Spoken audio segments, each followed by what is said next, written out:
Bikin balo, digeruduk Hercules, jawara Garut kabur, beraninya di medsos.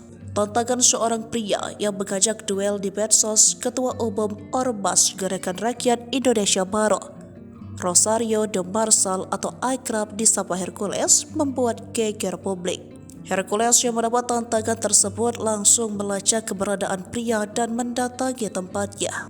Dilansir dari unggahan akun TikTok pada Kamis 22 Februari 2024, Hercules tampaknya tidak gentar dengan tantangan tersebut.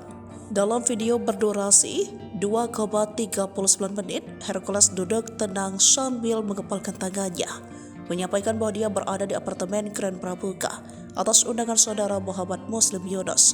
Namun sayang, saat Hercules tiba di apartemen tersebut, sang lawan Muhammad Muslim Yunus dikabarkan telah kabur naik pesawat. Darah Hercules mendidih ketika dia merasa terganggu oleh video yang diunggah oleh Muhammad Muslim Yunus. Hercules menegaskan bahwa tidak memiliki masalah dengan pria yang mengaku jawara Garut. Hercules akan tetap mencari dan mengejar jawara Garut hingga ditemukan.